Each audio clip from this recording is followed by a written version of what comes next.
Subscribe bell icon press করবেন, করার পরে জাস্ট জিমেইলের উপরে নামটা নেবেন, নিয়ে পাবলিক গ্রুপে পোস্ট করবেন। তাহলে আপনার কমপ্লিট, আপনাকে কমেন্ট অথবা ইনবক্সে আপনার ক্লোজ গ্রুপের লিঙ্ক দিয়ে দেবেন, ওখানে অ্যাড হয়ে যাবেন।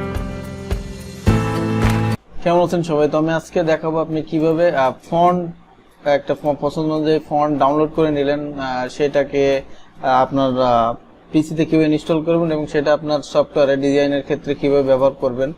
ঠিক আছে, তো আমি অলরেডি ফন্ট ডাউনলোড করা আছে। আমি এই ফন্টটাকে আনজিপ করব।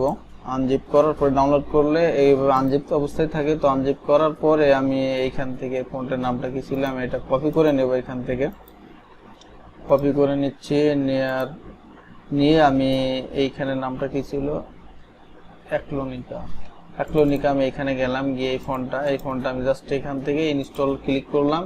এটা ইনস্টল হচ্ছে। আমি ইনস্টল হওয়ার সাথে আমার এই সফটওয়্যার যদি আপনার ওপেন থাকে তাহলে আপনি এটা ক্লোজ করে দিবেন। ক্লোজ করে না দিলে মানে রিস্টার্ট না দিলে হবে না। তো আমি এটা ক্লোজ করে দিচ্ছি, দিয়ে আমি ততক্ষণ সময় পোস্ট।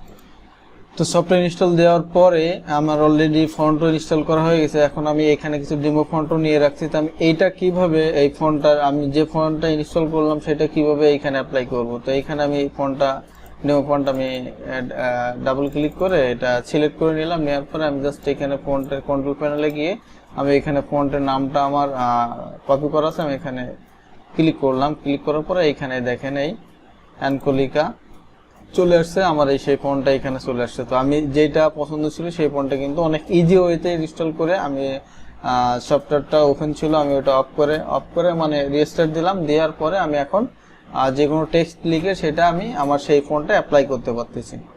তো আপনার যদি ফন্ট ডিফল্ট ফন্ট যেগুলো সফটওয়্যারে থাকে সেগুলোতে আপনি পাচ্ছেন। যদি বাইরের ফন্ট পছন্দ হয় আপনার, সেগুলো আপনাকে ডাউনলোড করে সেগুলো আনজিপ করে তারপরে ইনস্টল করতে হবে। তারপরে সেটা আপনি আপনার ফটোশপ বলেন, ইলাস্ট্রেটর বলেন, বা যে সব আদার্স যে সফটওয়্যারগুলো আছে সেইগুলোতে ব্যবহার করতে পারবেন। তো সফটওয়্যার ফন্ট ইনস্টল করার ক্ষেত্রে অনেক সময় দেখবেন যে ইনস্টল আসে, শুধু রাইট বাটন ক্লিক করে শুধু ইনস্টল আসে।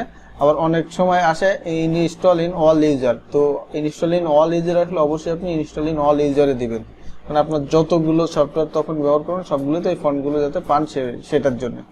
তো ঠিক আছে, এইটুকুই ছিল ফন্ট ইনস্টল করার নিয়ে। তো সবাই ভালো থাকবেন, আর ভিডিওটা ভালো লাগলে অবশ্যই লাইক কমেন্ট শেয়ার করতে ভুলবেন না।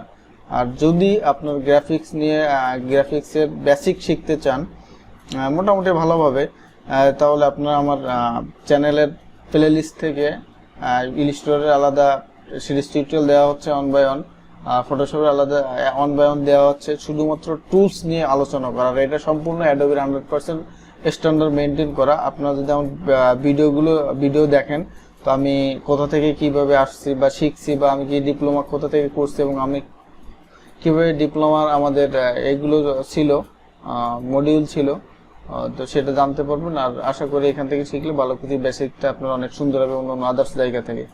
ভালো থাকেন এবং ভালো রাখেন আশেপাশে সবাইকে।